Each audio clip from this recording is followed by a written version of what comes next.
붙잡고 말씀 나누도록 하겠습니다. 참 좋으신 하나님 감사드립니다. 우리에게 복음을 주심을 감사드립니다. 복음 안에 우리 인생 모든 문제를 끝내시고 복음 때문에 복음 위에 살 수 있도록 우리에게 새로운 생명을 주시고 새로운 인생을 주시고 새로운 인생의 목표를 주시고 비전을 주시고 달려갈 수 있는 방향을 주시고 모든 것을 주심을 감사드립니다. 날마다 그 은혜, 그 복음 속에 이 복음을 증거하는 증인으로 설 수 있도록 복음으로 힘을 얻고 복음으로 능력을 얻고 복음으로 답을 얻고 복음을 위해 하나님이 예비하신 모든 응답을 누리는 증인으로 설 수 있도록 주님 인도하여 주옵소서. 그래서 아버지, 우리가 가는 현장마다 진짜 복음을 믿는 믿음이 전달되게 하시고 특별히 우리 후대의 마음에 복음 안에 모든 것이 다 있음을, 복음이면 되는 것을 아버지 하나님 보여줄 수 있는 증인으로, 보여줄 수 있는 모델로 설 수 있도록 축복하여 주옵소서. 이 복음만 믿지 못하게 하고 복음을 다 한다고 착각하게 만드는 모든 불신앙과 흑암이 권세 있는 주 예수 그리스도의 능력의 이름으로 완전히 결박받고 떠나가게 하여 주옵소서. 날마다 그 복음의 깊이와 넓이와 높이를 누리는 증인 되게 하여 주옵소서. 감사드리며 주 예수 그리스도의 이름으로 기도합니다. 아멘. 우리 저에 계신 분과 인사 한번 하겠습니다. 예수가 그리스도 되십니다. 우리 한 번 더 인사드리겠습니다. 그리스도께서 모든 문제를 완전히 끝내셨습니다. 우리 한 번 더 인사하겠습니다. 세상은 복음으로만 달라집니다. 예. 혹시 주중에 지난주에 드린 미션 혹시 해보셨나요? 너무 미운 사람이 있으면 그 세상 대신 이름 넣으시면 됩니다. 그 사람은 복음으로만 달라집니다. 혹시 너무 안 풀리는 문제가 있으면 그 문제를 세상 대신 넣으시면 됩니다. 그 문제는 복음으로만 달라집니다. 간단하지만 그게 성경 66권의 답입니다. 성경 66권의 답으로 하나님이 우리에게 복음을 주신 겁니다. 저는 지난주에 말씀을 묵상하면서 사도행전 1장의 말씀을 묵상하면서 제자들이 세계복음화하기에는, 세계복음화가 뭡니까? 세상을 그냥 살아가기에는, 내 목숨 유지하게, 내가 밥 먹고 살기에도 형편없이 부족한 사람들인데, 너무나 연약하고 수준 낮은 사람들인데, 그 사람들에게 예수님이 너무 많은 걸 말씀하셔야 되는데 한 가지만 말씀하신 거예요. 그게 뭐냐? 사도행전 1장 8절입니다. 오직 성령이 너희에게 임하시면 너희가 권능을 받고 예루살렘과 온 유다와 사마리아와 땅끝까지 이르러 내 증인이 되리라. 이거구나. 분명히 세계복음 하려면은 해결해야 될 많은 문제가 있잖아요. 그래서 그 문제가 우리 마음을 사로잡고 때로는 갈등하게 하고 내 마음대로 안 되니까, 그리고 눌리게 되고 사실은 두려워하기도 하고 힘들어하기도 하고 우울해하기도 하고 그렇습니다. 근데 예수님께서는 그 문제를 해결하라고 말씀을 안 하셨어요. 제가 아무리 사도행전 1장을 봐도 야 제자들아, 너희가 세계복음 하려면, 세계복음만 둘째치고 너희들 먹고 살려면 이렇게 해야 돼, 이렇게 해야 돼, 이것도 고쳐야 돼, 이것도 문제야, 저것도 문제야, 이것도 문제야, 그러니까 이거 고쳐야 돼, 이렇게 말씀 안 하시고요. 근데 예수님 모르시냐? 알아요. 사도행전 1장 6절 7절 보면은 분명히 정확히 말씀하시잖아요. 그리스도 복음을 전달해 주시고 증거를 보여줬음에도 불구하고 제자들이 그 엉뚱한 질문을 했잖아요. 이스라엘 나라를 회복하심이 이때니까 했더니 예수님의 대답은 너희가 알 바 아니요. 그러니까 굉장히 제자들에게는 간절한 질문이었거든요. 근데 예수님의 대답은 간단하게 너희가 알 바 아니요, 이렇게 말씀하시고요. 그리고 진짜 답을 주신 게 오직 성령이 너희에게 임하시면, 이거였습니다. 우리는 자꾸 문제를 해결하려고 하는데 그게 중요한 게 아니고, 우리가 매주 고백하잖아요. 모든 문제 끝났다고. 아무도 하면은 안 하시는데요. 모든 문제 끝났다고. 예수님이 십자가에서 다 짊어지셨다고 고백을 하잖아요. 그러면 우리에게, 그리스도 안에 있는 우리에게, 하나님의 자녀된 우리에게 가장 큰 문제는 뭐냐면 성령 충만을 누리지 못하는 것. 성령 충만만 누리면 되는구나. 성령 충만만, 어떤 문제가 와도 성령 충만만 누리면 되는구나. 바꿔 얘기하면 아무리 문제가 커도 우리에게 힘이 있으면, 그 문제를 능히 넘어서는 힘이 있으면 그때부터는 그 문제는 우리에게 더 이상 문제가 아닙니다. 문제가 없다는 말이 아니고요. 이길 수 있는 힘이 있으면 돼요. 힘이 있어 문제되지 않습니다. 전에 말씀드렸던 대로 앞에 쇠로 된 보면대가 있습니다. 이거 무겁습니다. 보통 보면대면 무거운 보면대입니다. 이게 다 쇠덩어리예요. 이걸 제가 들고 뒤로 가는 데는 아무 이상 없습니다. 근데 우리 시연이에게 시연아 이거 들고 뒤로 가 하면은 아마 가만히 저를 쳐다볼 거예요. 시연이가 도대체 저 목사님이 나한테 뭘 시키신 거지? 이 쇳덩어리를 두고 나를 뒤로 갖다 놓으라고? 한참을 쳐다볼 겁니다. 그렇죠?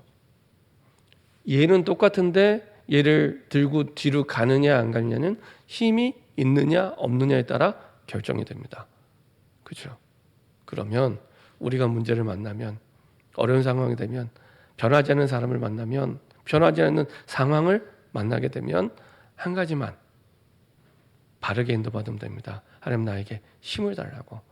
내 힘이 아닌 하나님이 주신 하나님의 힘을 달라고. 하나님의 것, 하나님의 힘을 달라고. 내 힘으로는 한계에 부딪히지만 하나님의 힘에는 한계가 없습니다. 하나님의 힘을 달라고. 성령 충만함을, 성삼위 하나님의 영으로 나를 충만하게 달라고. 그러면 됩니다. 그때부터 사실은 이기게 됩니다. 이기게 됩니다. 이 축복이 우리에게 주어져 있습니다. 그래서 세상은 복음으로만. 그래서 신명기 6장 4절부터 9절은요. 모세가 한이 담긴 메시지입니다. 왜 하나님의 백성이 망할 수 없는데 왜 망한 것처럼 되어서 430년이나 비참하게 짐승 같은 대우를 받으면서 내 아들 딸들이 그 노예로 살아가야 되는지, 내 손자 손녀들이 짐승같이 취급을 받으면서 노예로 살아가야 되는지, 그 한이 담긴 메시지가 신명기 6장 4절부터 9절입니다. 그래서 나는 죽고 사라지지만 광야에서 태어난 이 세대가 약속의 땅 가나안 땅에 들어가서는 다시는 이런 짐승 같은 대우를 받지 않는 노예되지 않도록, 세상의 종로로 타지 않도록, 그렇죠? 돈의 종로로 타지 않도록, 그렇죠? 일의 종로로 타지 않도록, 세상의 종로로 타지 않도록 정복하도록 하는 그 답이 뭐냐? 모세가 하나님께 받은 답이 신명기 6장 4절부터 9절입니다. 마음을 다하고 뜻을 다하고 모든 걸 다해서 여호와 하나님을 사랑하라. 여호와 하나님을 사랑하라. 그 사랑하는 방법이 뭐냐? 말씀을 사랑하는 겁니다. 때를 얻든지 못 얻든지, 집에 있을 때든지 나갈 때든지, 누워 있을 때든지, 들어올 때든지 나갈 때든지 그 말씀을 강론하고 포럼하며 살 길이 그거밖에 없다는 얘기입니다. 힘을 얻을 수 있는 길은 그 길밖에 없다는 겁니다. 답을 얻을 수 있는 길은 그 길밖에 없다는 겁니다. 없다는 겁니다. 이거를 자녀들에게 가르치대요. 그래서 가르친다는 그 말이 지난주에 말씀드렸죠. 찌르듯이 율법주의적으로 가르치라는 얘기가 아닙니다. 감동으로 찌르라는 단어입니다. 감동으로. 이 말씀이 정말 맞다는 걸 감동으로 찌르는. 근데 한번 과거를 생각해 보세요. 언제 제일 큰 감동으로 찌를 수 있을까요? 저는요, 기도하면서 딱 드는 생각이 전도다. 전도. 좋은 일이 생겨서 감동이 될 수 있습니다. 근데 진짜 감동은 저에게 있어서, 복음 말고 저에게 있어서 진짜 감동은 불신자가 생명을 얻고 돌아올 때, 불신자가 생명을 얻고 돌아올 때, 이거 같은 감동, 이거는 세상의 그 어떤 드라마도 흉내낼 수 없는 감동, 복음을 가진 자만이 알 수 있는 감동. 근데 그 감동이 세상을 바꾸는 감동이 됩니다. 그렇죠? 모든 성경 66권의 말씀이 생명 살리는데 집중되어 있기 때문에, 그렇죠? 최고의 감동. 그렇죠?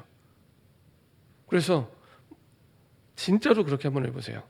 정말 바뀌기 원하는 사람이 있으면 그 부분을 두고 기도하다가 이 사람이 복음 받을 수 있도록, 아니면 교회 다니는 사람이면 나를 통해 하나님이 하신 전도의 역사를 계속 포럼해 줄 수 있다면, 억지로가 아니라 너도 해봐, 어떤 분은 이런 식으로 포럼, 그런 거 말고요, 정말 하나님이 하셨구나 느껴지도록 계속 그거 포럼만 해주세요. 똑바로 해, 제대로 해, 왜 이랬어, 이런 말 하지 마시고 그 포럼만 계속 해보세요.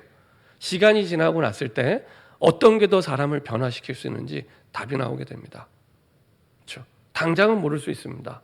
뭐 당장 사실은 일어났습니다. 가장 확실하게 흑암이 무너지고 근본을 바꾸는 감동, 그렇죠? 그 속에서 일어나게 됩니다. 그렇죠? 그때 진짜 복음을 믿는 믿음이 전달되게 됩니다. 생명 살리는 복음, 그 믿음이 전달되게 됩니다. 우리 교회는 이런 후대 사역에 올인하는 교회로 부름받았습니다. 그래서 디모데후서 3장 14절 17절 바울이 하나님의 사람으로 온전히 하기 위해 택한 방법. 바울이 공부 못한 사람 아니잖아요. 차세대 그 당시 최고의 엘리트였습니다. 가말리엘 가문에 있는 그 최고의 이 지식인이었습니다. 근데 다른 방법이 아니라 하나님의 말씀을 가지고 그래서 하나님의 말씀을 가지고 하나님의 말씀, 하나님의 사람으로 온전케 하고 그 속에서 하나님의 선한 일을 할 수 있는 능력을 갖추게 되는. 그래서 디모데후서 4장에 넘어가면 그 사람이 누구냐? 전도자. 때를 얻든지 못 얻든지 전도하도록, 전도자의 직무를 하도록. 그렇죠? 바울은 디모데가 하나님이 원하시는 사람이 어떤 사람인지를 분명한 목표와 모델이 있었습니다. 우리 자녀들에게 이런 사람이 되면 좋겠다는 모델이 있어야 됩니다. 어떤 사람이 하나님의 사람인지, 그렇죠? 우리 후대를 하나님의 사람, 전도자로 두고 인도받으시면 됩니다. 그러면요, 하나님의 말씀과 딱 맞게 됩니다. 그리고 하나님이 가장 원하시는 모델로 서게 됩니다. 그렇죠? 그래서 우리가 가진 복음의 말씀은 모든 것을 정복할 수 있는 메시지. 내가 어려운 이 문제만 빼고 어떤 경우에는 우리가 문제가 너무 힘들어서 시험 들기도 하잖아요. 너무 믿었던 사람한테 시험이 들 수도 있습니다. 그것도 정복할 수 있는 메시지가 복음 메시지입니다. 그렇죠? 그것도 정복할 수 있는 메시지가 복음 메시지예요. 만약 그게 아니라면 매주 우리가 고백하는 이사야 1장 18절부터 18절에 여호와께서 말씀하시되 오라 우리가 서로 변론하자. 너희의 죄가 주홍 같을지라도 눈과 같이 희어질 것이요 진홍같이 붉을지라도 양털같이 희게 되리라. 이것과 현실과 안 맞는 말씀이잖아요. 도저히 용서할 수 없고 도저히 힘들게 하는 그런 사람이 있습니다. 근데 그 사람만 복음에서 예배되지 않잖아요. 그 사람만 말씀에서 예배되지 않잖아요. 그렇죠? 근데 너무 흥분하고 너무 시험이 들면 꼭 그 사람만 복음에서 예외된 것처럼 아닙니다. 모든 사람은 복음으로 달라지고 바뀌어질 수 있습니다. 중요한 건 그걸 믿는 믿음이 나에게 있냐. 그 문제가 아니고요. 나를 너무 시험되게 하는 그거 아닙니다. 절대 아닙니다. 진짜 복음이면 된다는 믿음이 나에게 있느냐. 이게 열쇠입니다. 그 믿음대로 역사합니다. 그렇죠? 너무 시험 드는 사람이 안 바뀐다면 바울은 예수 믿는 사람이 될 수 없는 겁니다. 그렇죠? 아나니아가 사도행전 9장에 두려워서 바울을 만나라고 하니까 두려워서 하나님께 한 번 더 질문하잖아요. 바울은 그때 당시에 핍박자 중에 핍박자였습니다. 가장 시들게 하고 가장 악랄하고 가장 시험 들게 만드는 예수 믿는 사람을 잡아 죽이는 그런 사람이었어요. 그런 사람이 어떻게 바뀝니까? 그렇죠? 근데 복음은 바뀌게 합니다. 복음은 바꿀 수 있습니다. 그렇죠? 중요한 건 복음이면 바뀔 수 있다는 그 복음을 믿는 믿음이 나에게 정말 있느냐? 그렇죠? 그 믿음이 나에게 정말 있느냐? 그 믿음이 언제 전달되게 됩니까? 말씀의 흐름 속으로 들어갈 때. 일단 내가 시험이 들고 내가 갈등이 되면 그 자연스럽게 오는 현상이 뭐냐면 말씀이 안 들려요.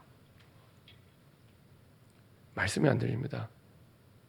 특히 저처럼 이렇게 사역하는 사역자, 목회자면은 더더욱 말씀이 안 들립니다. 더더욱 말씀이 안 들립니다. 근데 이게 사단의 가장 큰 함정입니다. 우리의 회복은 먼저 내가 뭘 하는 게 아니라 말씀의 흐름 속으로 들어갈 때, 예배의 흐름, 훈련의 흐름 속으로 들어갈 때 그때 회복이 됩니다. 그 속에서 우리의 마음에 담기는 하나님의 말씀이 있습니다. 하나님의 음성. 그거를 붙잡고 내가 묵상할 때 우리의 영혼과 마음과 육신도 마찬가지입니다. 각인이 되기 시작합니다. 각인이 되기 시작합니다. 우리 영혼에도 각인이 되고 마음에도 각인이 되고 육신에도 각인이 됩니다. 그래서 우리 행동을 바꾸기 시작합니다. 삶을 바꾸기 시작하죠. 그리고 우리의 체질이 되게 하십니다. 이렇게 해서 우리를 바꿔가죠. 그리고 이거는 나 잘되기 위해서가 아닌 하나님의 구원사역을 위해, 거기에 하나님 우리의 말씀을 성취하게 하십니다. 이것을 두고 우리 후대에게 전달하기 위해 먼저 부모에게 하나님은 이 축복과 힘을 주십니다. 부모에게. 그래서 모세 있기 전에 모세에게 언약을 전달했던 부모에게 하나님은 힘을 주셔서 태어나면 다 죽는 그 시대에 자식을 살릴 수 있는 축복, 그리고 자식을 살릴 수 있는 지혜, 힘, 부모에게 주신 겁니다. 그렇죠? 아무리 시대가 어려워도 그 후대를 살릴 수 있는 축복, 그 지혜를 부모에게 주셨습니다. 그래서 그 시대를 후대가 살리도록. 그렇죠?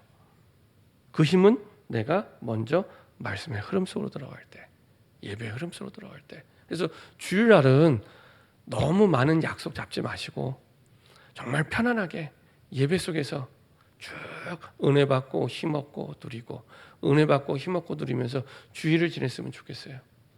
그래서 오전 예배, 오후 예배, 또 중지자 대학원 내가 은혜 받고 힘없고 누리고, 그리고 저녁 때는 내가 말씀을 편안하게 쭉 한 주간의 내 삶을 두고 정리하고, 그리고 가정에서 이 말씀을 포럼하고, 이렇게 주일을 지낼 수 있도록. 그 한 가지만 바뀌어도요 완전히 바뀝니다. 내가 바뀌고 우리 가정과 우리가 싹 다 바뀝니다. 제일 빠르게 제일 바르게 바뀌는 열쇠입니다. 그때 나와 우리 후대에게 있는 사단의 망대가 무너지기 시작합니다. 사단의 망대. 그렇죠? 사단이 이 쌓아올린 이 불신앙의 망대, 상처의 망대, 많은 사단의 망대, 그 중에 핵심이 뭐냐? 나예요. 나. 사단의 공격을 받으면 속절없이 무너지게 만드는 나. 창세기 3장 4절 5절에 나. 그렇죠? 나. 이 뱀 속에 들어간 사단이 죄를 짓게 만드는데 나를 공격한 거야. 나. 그렇죠? 내 생각, 내 마음, 내 기준, 내 주장, 그거 공격한 겁니다. 그래서 창세기 3장 3절에 보면 이미 하와의 마음에 하나님의 말씀이 변질되기 시작하고요. 그렇죠? 사단의 그 틀린 질문에 변질되기 시작. 자기 생각이 들어가게 된 겁니다. 야, 사단이 틀린 질문을 하잖아요. 야, 이것을 먹는 날에는 정말 너희가 죽냐 했더니 하와의 대답은, 창세기 3장 3절에 하와의 대답은 아니, 이거 먹는 날에는 이거 죽지 않아 라고 하면서 먹지도 말고 만지지도 말라고 하셨어. 이렇게 얘기합니다. 근데 창세기 2장 17절에 먹지 말라고는 말씀하셨지만 만지지 말라는 말씀 안 했잖아요. 이거는 자기 생각입니다. 그랬더니 이 창세기 3장 4절에 그 말씀을 완전히 뒤집어 버립니다. 먹는 날에 죽지 않아. 자기 생각이 사단이 틈이 되는 겁니다. 내가 그렇게 옳다고 하는 그 생각, 너무 맞다고 하는 그 생각, 그게 하나님의 말씀이 아니면 반드시 사단의 틈이 됩니다. 반드시 사단의 틈입니다. 거의 대부분 거기에 속습니다. 거의 대부분. 그렇죠? 그래서 바로 뒤집어서 사단이 하나님 말씀을 완전히 뒤집은 거잖아요. 먹는 날에 죽지 않아. 창세기 3장 4절에 얘기합니다. 그리고 5절에는 이제는 한술 더 떠서 사단이 성경에 없는 거 가지고 자기 메시지를 합니다. 너희가 이것을 먹는 날에는 너희 눈이 밝아져 하나님같이 될 수 있어. 앞부분에 속일 때는 비슷하게 말씀을 가지고 속이고요. 그 다음에 5절에서는 완전히 하나님과 상관없는, 성경과 상관없는 얘기를 가지고 하는데 이게 먹혀 들어가요. 중요한 건 아담 하와에게 이게 먹혀 들어간다는 겁니다. 그래서 6절에 이제 사단의 메시지를 받은 거예요. 우리말로 하면 세상의 메시지를 받은 거죠. 받아서 이 선악과를 바라보니까 독사과로 보여야 되는데 독사과로 안 보이고 먹음직하고 보암직하고 지혜롭게 탐스럽게 할 나무로 보이는. 그러니까 이 메시지를 받으면, 하나님의 메시지를 받으면 하나님이 원하시는 복음의 눈으로 세상을 보게 되고요. 눈이 바뀌게 됩니다. 반대로 세상이 주는 메시지를 보면 그 세상이 주는 메시지대로 눈이 바뀌게 됩니다. 지지난주에는 제가 원주에 있을 때 예수님을 영접하고, 그 친구가 집이 서울이었는데요.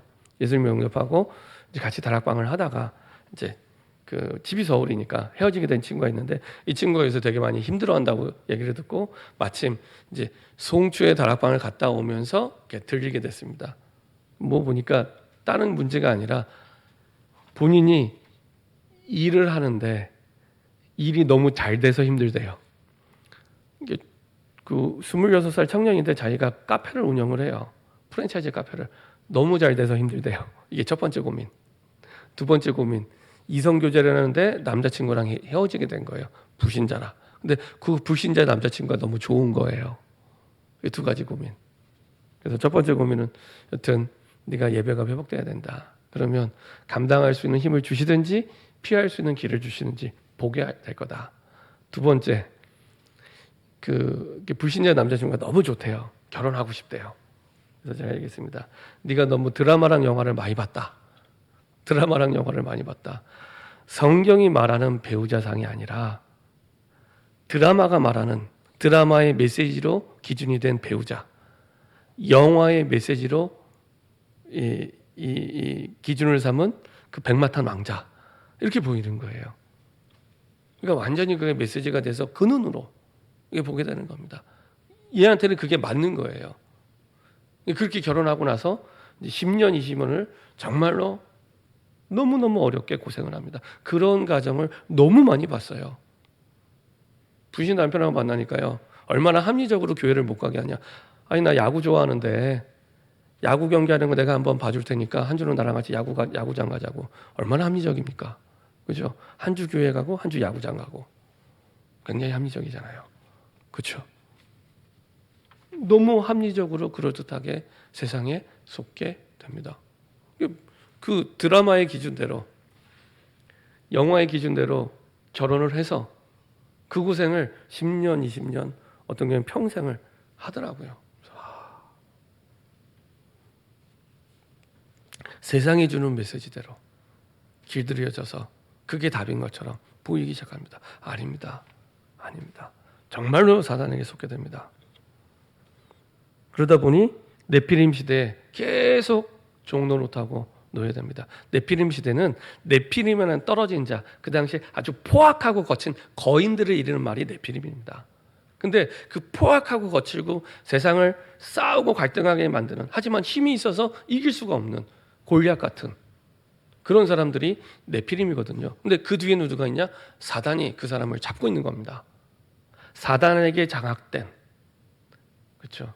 네피림 시대라는 것은 사단으로 충만한 시대. 이게 드러나기는 세상의 거대한 힘을 가지고 나타나고 하나님의 백성들이 거기에 종노릇하도록 살아가게 만드는, 이게 네피림 시대입니다. 지금 시대잖아요. 지금 시대.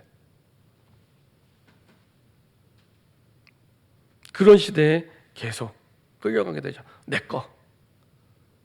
디모데후서 3장 1절 2절에 말세 때 고통의 때가 일 때, 고통이 오는 가장 중요한 이유는 남 때문도 아니고 문제 때문도 아닙니다.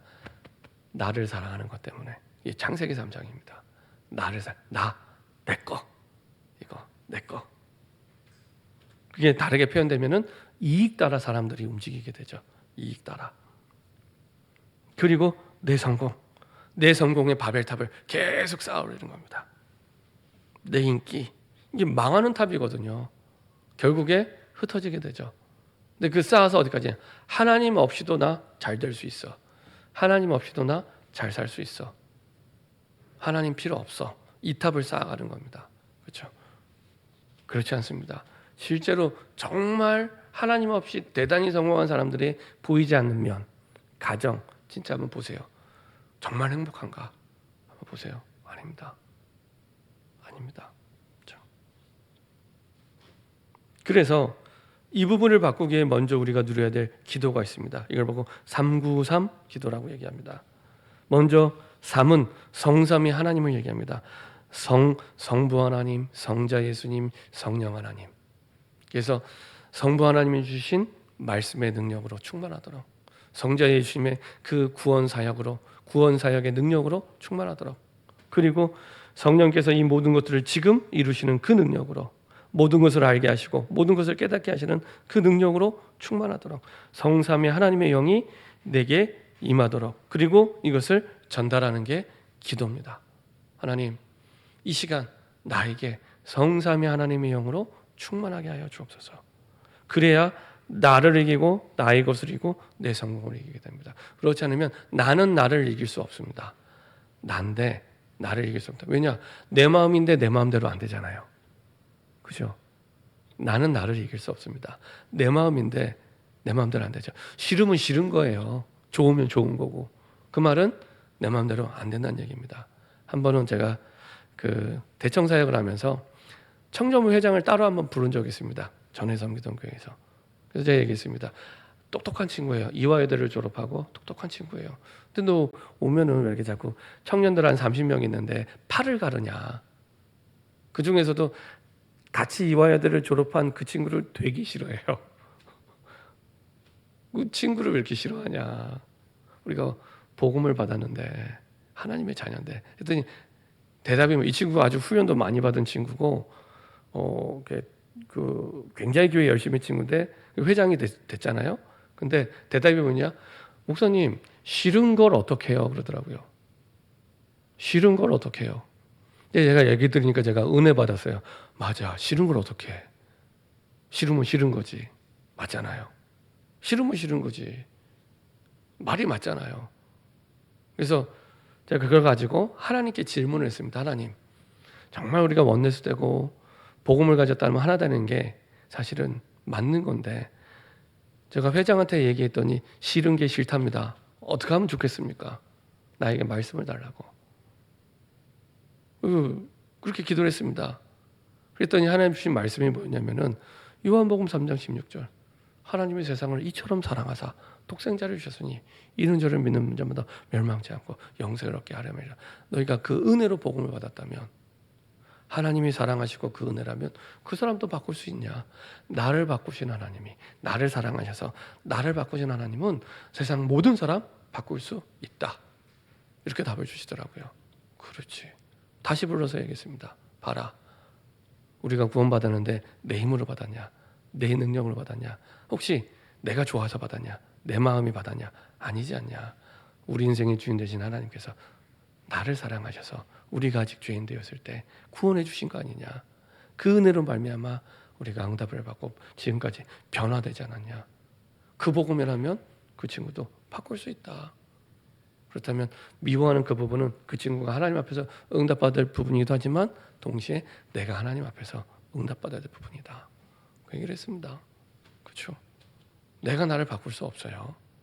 싫은 걸 어떻게 해요? 좋은 건 또 어쩔 수 없이 해야 돼요. 근데 그래서 우리에게 하나님의 능력이 필요하고 복음이 또 필요하고 그리스도가 필요한 겁니다. 그렇죠? 구원받고 나서도. 그래서 성삼위 하나님을 충만할 때 보좌에 약속하신 그 축복을 우리에게 주시죠. 시편 103편 19절에서 22절. 하나님께서 보좌에서 왕권으로 만물에 존재하는 모든 것들을 다스리고 컨트롤하고 계십니다. 그 능력으로 우리에게 축복해 주신대요. 이게 보좌의 축복입니다. 이 축복이면 되잖아요. 온 세상을 왕권으로 다스리시는, 컨트롤하는 그 능력으로 우리를 축복하시겠대요. 어마어마한 축복입니다. 이때 내 속에 보좌의 축복이 임하게 되고 시간과 공간을 초월하는 능력을 누리게 돼요. 우리가 한국에서 기도하면 미국 선교사님도 힘을 얻고, 한국에서 기도하면 탄자니아 선교사님도 힘을 얻고, 내가 한국에서 기도하면 베트남도 힘을 얻고, 필리핀도 힘을 얻고, 시간과 공간을 초월한 능력을 하나님이 누리게 하시죠. 그래야 237개 나라 복음화, 세계 복음화가 가능하기 때문에 그렇습니다. 이것이 내 영혼과 생명 속에 임할 때 일단 내가 살아나요. 내가 바뀌게 돼요. 내가 수용이 되고 초월할 수 있게 됩니다. 그때부터 이전에도 없었고 이후에도 없을 응답이 오기 시작해요. 전무후무한 응답. 그리고 과거, 현재, 미래를 모든 걸 살리게 됩니다. 내 아픈 과거, 나를 우울하게 만든 그 과거, 상처 다 살리게 되고요. 오늘의 힘든 현실, 살아나게 되고요. 내 미래까지도 살아나게 되죠. 땅 끝까지 증거해야 되기 때문에. 그리고 이 축복 광답을 가지고 목회자와 함께 교회를 살리고 이 시대 현장을 중직자와 함께 살리고 우리 후대와 그리고 부교육자와 함께 미래를 살리게 됩니다.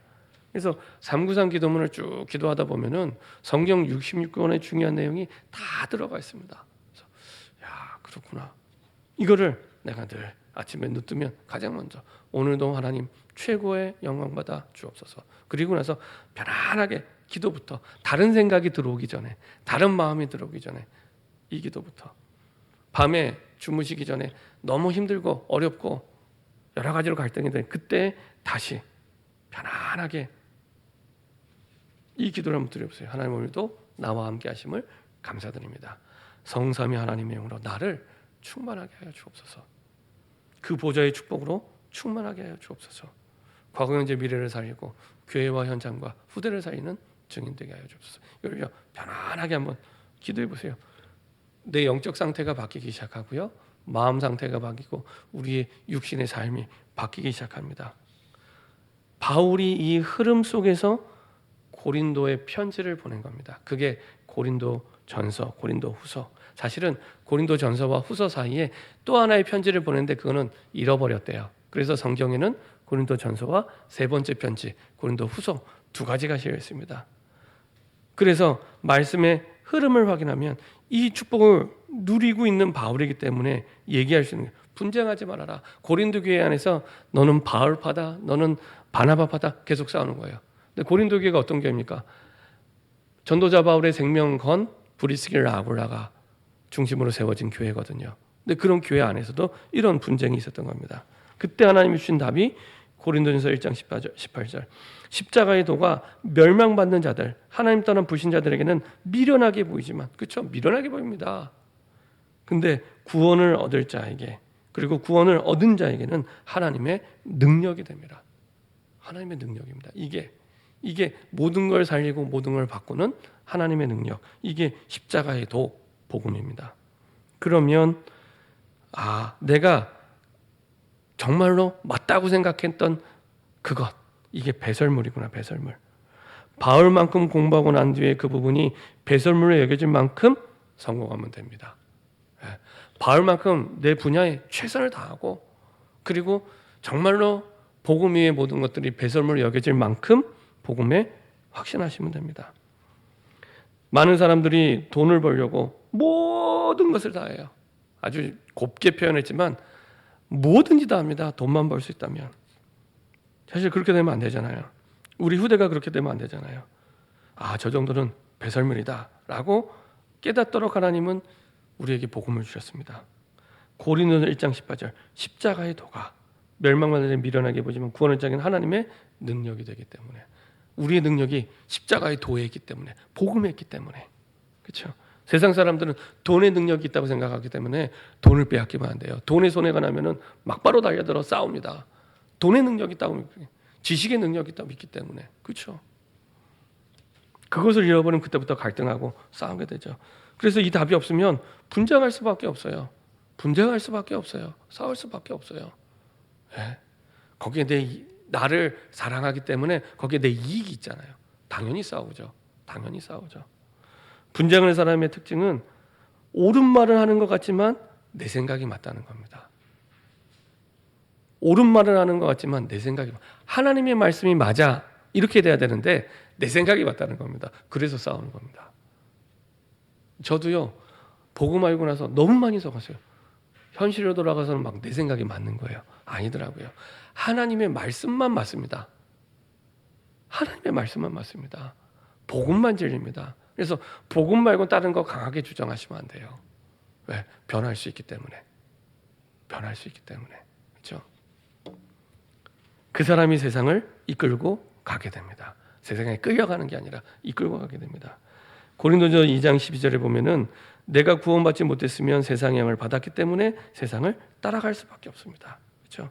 세상의 영, 하나님의 영 두 가지를 얘기합니다. 하나님 떠난 사람은 세상의 영을 받았고 하나님의 자녀가 되는 그 순간에 하나님의 영을 받았기 때문에 세상을 끌고 갈 수 있는 이미 준비가 됐고 능력이 되어 있습니다. 그 사람을 보고 파수꾼이라고 얘기합니다. 하나님으로부터 운명을 받았기 때문에 생명의 빛으로 오신 예수님이 내 안에 계신 겁니다. 그래서 일어나 빛을 발하는 파수꾼으로 우리를 부르신 거죠. 우리는 자꾸 내 능력, 내 한계 이거 했지만 아닙니다. 빛을 비추신 그리스도의 빛이 내게 임하셨기 때문에. 그래서 든든하게 복음의 빛을 비추기 위해서 망대가 필요하죠. 그래서 곳곳에 영적인 망대, 그리고 내 개인이 가장 중요한 기도의 망대, 영적인 망대를 세우는 것이 가장 중요합니다. 그렇게 되면 세상이 부러워하지 않아요. 그렇지, 이 비밀이 없으면 늘 세상이 부러워요. 저는 교회 다니면서 늘 세상이 부러웠습니다. 복음의 답을 가지기 전까지는 교회 다니면서 모든 게 세상이 부러웠어요. 나는 왜 어렸을 때부터 아버지가 안 계시지? 아버지 있는 집이 부럽고요. 왜 우리 집은 가난하지? 돈이 있는 가정이 부러웠고요. 나는 왜 공부를 저렇게 잘하지 못하지? 공부를 정말 잘하는 친구가 부러웠고요. 다 부러웠어요. 다 부러웠습니다. 왜 나는? 왜 우리는? 다 부러웠어요. 근데 복음 알고 나니까요. 진짜로 복음이 내 인생의 답이 조금 됐는데 그때부터는 더 이상 부럽지 않습니다. 진짜 부럽지 않습니다. 복음이 필요한 대상이구나. 복음이 필요한 현장이고 복음이 필요한 세상이구나. 이렇게 깨달아지지 부럽지 않습니다. 세상이 부럽다는 것은 내가 안 가졌다는 거예요. 오늘 복음을 내가 안 가졌다는 얘기입니다. 그걸 안 가졌다는 얘기가 아니라 복음을 안 가졌다는 얘기입니다. 복음을 안 가지면 세상이 다 부러워요. 고린도전서 3장 16절 우리가 먼저 확인해야 될 것은 너희가 하나님의 성전인 것과 하나님의 성령이 너희 안에 거하는 줄 알지 못하느뇨. 이게 그 헬라 원어 성경을 보니까 그 하나님의 성전 건물을 표하는 단어가 아니고요. 그 지성소가 있는 하나님의 성소 그 단어를 썼더라고요. 우리를 하나님의 성소로 삼으셨대요. 어마어마한 말입니다. 내 수준은 망할 수준인데 절대 망할 수 없는 하나님 자녀의 신분이 된 겁니다. 하나님의 성소 삼으신 거예요, 나를. 어마어마한 축복이죠. 이스라엘 모든 백성들이 그 하나님의 성막 중심으로 모든 게 움직여졌는데, 그렇죠? 어마어마한 비밀. 세상을 움직이는 모든 힘, 모든 능력을 누리는 하나님의 성전으로. 부러워할 필요가 없는 거예요. 다 가졌는데 왜 부러워하냐? 고린도서 10장 23절 그래서 얘기합니다. 모든 것이 가나 할 수 있어. 이렇게도 할 수 있고 저렇게도 할 수 있어. 하지만 모든 것이 유익한 것은 아니요 모든 것이 가나 모든 것이 덕을 세우는 것은 아니니. 바울이 왜 얘기했냐면 고린도 지역 자체가 굉장히 우상 숭배가 많은 지역입니다. 근데 우상 숭배를 많이 하다 보니까 제사를 많이 드리겠죠. 제사를 많이 드리니까 음식이 많이 나오겠죠. 그러니까 어떤 일이 벌어지냐? 그 제사 음식을 가지고 시장에 나와서 파는 겁니다. 사람들이 이때 당시에 막 파는 거예요. 제사 음식을. 그래서 이제 사람들이 이제 바울한테 물어봅니다. 이거 먹어도 돼요? 먹지 말아야 돼요? 얘기합니다. 바울의 대답은 먹느냐 마느냐 그게 중요한 게 아니야. 그 대답입니다. 뭐 먹을 수도 있고 안 먹을 수도 있어. 그 얘기를 한 겁니다. 모든 것이 가나 먹을 수 있어. 모든 것이 유익한 거 아니고 모든 것이 가나 모든 것이 덕을 세우는 게 아니야. 그러면서 뭐라고 얘기하냐? 오늘 봤죠. 무릇 시장에서 파는 것은 양심을 위하여 묻지 말고 먹어. 시장에서 파는 거. 지금 당장 제사 앞에 있는 그거 아니고 시장에서 파는 거 먹어. 이는 땅과 거기 충만한 것이 주의 것. 모든 것 주님 거 아니냐. 그래서 먹으라는 얘기입니다. 또 이제 반대를 얘기합니다. 불신자 중 누가 너희를 청할 때 너희가 가고자 하거든 너희 입에 차려놓은 것은 무엇이든지 양심을 위하여 묻지 말고 먹으라. 누가 너에게 이것이 재물이라 말하거든 알게 한 자와 그 양심을 위하여 먹지 말라. 기준이 먹느냐 마느냐에 있는 게 아닙니다. 이 사람이 지금 생명 얻어야 되냐? 전도 때문에 먹어야 될 이유가 있으면 먹어. 근데 이 사람이 시험 들 것 같아? 먹지 마. 안 먹으면 어때? 아무리 맛있는 거라도 안 먹으면 어때? 다 가졌는데. 너 복음 가진 사람이잖아. 다 가졌는데 먹어도 되고 뭐 전도를 위해서 생명 살리는 걸 위해서 먹든지 마든지 그 결정을 하는 겁니다. 그래서 더 세밀하게 해야죠. 내가 말한 양심은 너희 것 아니. 내 양심이 내 거가 아니래요. 그 얘기를 하는 겁니다. 내가 말한 양심은 너희 것 아니요 남의 것이니 어찌하여 내 자유가 남의 양심으로 매면 판단받으리요. 만일 내가 감사함으로 참여하면 어찌하여 내가 감사하는 것에 대하여 비방받으리요.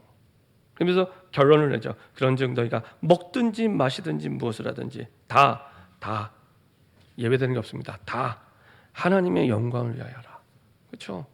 먹어도 되고 안 먹어도 돼. 제가 얼마 전에 만나교회 갔었어요. 만나교회. 목사님들하고 식사하고 만나교회 카페 가면 좋대요. 그래서 만나교회 갔습니다. 가보니까 좋아요. 쫙 옆에 개천가가 흐르고 있고요. 야외 테라스, 야외 테이블 의자 이렇게 딱 있고, 그다음에 안에도 이제 카페 이렇게 꾸며놨습니다. 우리 교회도 그런 카페가 있으면 참 좋겠다. 앞에 파란색 공원도 있고 막 그런 생각이 들었어요. 근데 그 성전 들어가는데 흡연실이 있어요. 흡연실이 있어요. 아무도 안 놀라시는데 흡연실이 있는데 그 흡연실에 이렇게 써져 있더라고요. 이 흡연실은 흡연을 권장해 만든 게 아닙니다. 이렇게 써져 있더라고요. 그 만든 스토리를 들어보니까 아마 그런 것 같아요. 이 만나교회에 가족 가운데 혼자 믿는 그 애기 엄마들이 많이 왔나 봐요. 근데 데려다 줄 때는 남편이 데려다 주잖아요. 남편 대부분 술 담배 하거든요. 근데 또 이제 부인 예배 끝날 때까지 기다려야 되는 거예요. 차 안에서.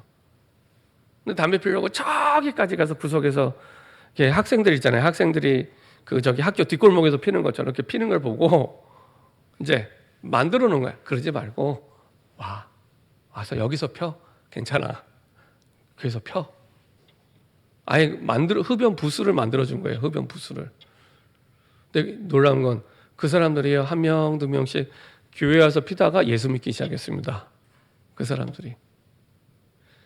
옛날에 그 전도할 때 많은 사람들이 예수 믿으세요? 그러면은 나 술 먹으니까 못 가요. 막 그래요. 그래서 어디로 가냐? 천주교 가요. 천주교 가면 술 먹어도 되거든요. 근데 그것도 사실은 굉장히 이제 율법주의적으로 생각하는 거예요. 술 마셔도 돼요. 네. 술 끊으면 교회 와야지. 그게 아니라 예수를 믿다 보면 끊게 되는 겁니다. 혹시 오해하지 마세요. 저는 술 안 좋아합니다. 네. 저는 술을 안 좋아합니다. 일단 저는 술이 맛이 없어요. 그래서 저는 안 좋아합니다. 근데 술 끊고 하면은 평생 못 올 수 있습니다. 술 마시더라도 담배 피려다도 와서 은혜를 받아야 돼요. 은혜 받고 그리고 끊어야죠. 그죠? 사실은 술 마시고 담배 피는 게 건강에 좋은 거 아니잖아요. 어떤 분은 뭐 건강을 위해서 인삼주도 있는데 그거는 이제 자기 합리화하고 물론 좋은 부분이 조금 있겠죠. 그 마음 가지고 운동하시면 훨씬 건강해집니다. 그거 말고도 건강해질 수 있는 방법은 어마어마하게 많이 있거든요. 우리 교회 앞에 여기 담배 피는 장소잖아요. 정작 어떤 분이 막 교회 앞에 와서 담배 피는 뭐 이렇게 얘기해서 저는 다행이다 이렇게 생각합니다. 다행이다. 절 앞에서 담배 안 피고 교회 앞에서 피는 게 다행이다. 저는 그렇게 생각을 해요. 절 앞에서 피는 것보다 교회 앞에서 피는 게 훨씬 낫잖아요. 아무도 하면 그래도 교회 앞에서는 거룩하기 때문에 피우지 말아야 되나요? 아닙니다. 교회 앞에서 피느냐 안 피느냐, 먹느냐 안 먹느냐 그게 중요한 문제가 아니라 그게 중요한 문제. 이 사람이 예수를 믿어야 되는 거예요. 예수를 믿어야 되는 거예요. 그게 중요하다는 겁니다. 그것 위해서 네가 가진 양심, 그거 네 거 아니야. 그 사람의 양심을 두고 네가 판단하고 결정해야지. 이 사람이 네가 술 먹는 거 가지고 시험 들 것 같아. 그럼 먹지 말아야지. 왜 먹어? 먹지 말아야지. 그것 때문에 담배 피는 것 때문에 이 사람이 예수 믿는 사람이 왜 저래? 라고 시험 들고 끊어야지. 그러면 그 얘기입니다. 그 얘기입니다. 그렇죠? 먹고 마시는 거 이전에 이 사람이 생명 얻으려면 어떻게 해야 돼? 거기에 기준이 있다는 겁니다. 먹든지 마시든지 무엇이든지 다 하나님의 영광을 위하여. 하나님의 영광을 위하여. 결론입니다. 우리 고린도전서 9장 14절 한번 보도록 하겠습니다.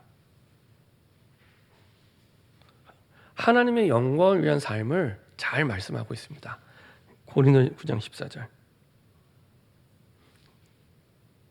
고린도전서 9장 14절입니다.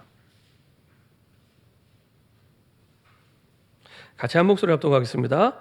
이와 같이 주께서도 복음 전하는 자들이 복음으로 말미암아 살리라 명하셨느니라. 그렇죠? 우리 한 번 더 읽겠습니다. 중요하기 때문에 한 번 더 천천히 의미를 생각하면서 같이 한번 읽겠습니다. 이와 같이 주께서도 복음 전하는 자들이 복음으로 말미암아 살리라 명하신다. 돈으로 사는 게 아니고요. 복음으로 말미암아. 내 지식으로 사는 게 아니고요. 복음으로 말미암아. 내 능력으로 사는 게 아니고요. 복음으로 말미암아. 그렇죠? 그때 하나님이 먹든지 마시는 무엇을 하든지 다 하나님의 영광을 위하여 하게 됩니다. 내가 해야겠다가 아니라 하게 됩니다. 그래서 우리에게 그 복음을 바르게 이해하고 누리는 시간이 필요합니다. 우리의 모든 일 속에 특별히 혼자 있는 시간, 아무도 모르잖아요. 그 시간은 나와 하나님밖에 모릅니다. 그 시간에 내가 복음을 누리는 시간, 그리고 함께하는 시간에 내가 또 복음 누리는 시간, 지역 다락방을 통해 그리고 공예배를 통해 복음을 누리는 시간을 가지는 저 여러분 되기를 소원합니다. 기도하겠습니다. 주님 감사드립니다. 완벽한 것 그리고 최고의 것 다 주셨는데 우리도 모르게 세상 것을 부러워하는 우리를 돌아보게 하시고 우리에게 가진 것이 무엇인지를 확신하며 그 세상을 부러워하는 그 세상을 살리는 자가 되게 하여 주옵소서. 먹든지 마시든지 무엇을 하든지 하나님의 영광을 위하여 우리의 삶이 복음 전하는 자들이 복음으로 말미암아 살리라 명하신 대로 복음으로 말미암아 사는 우리의 삶, 전도자의 여정이 될 수 있도록 축복하여 주옵소서. 우리 후대에게 복음으로 사는 것을 보여주는 증인 되게 하여 주옵소서. 감사드리며 주 예수 그리스도의 이름으로 기도합니다. 아멘.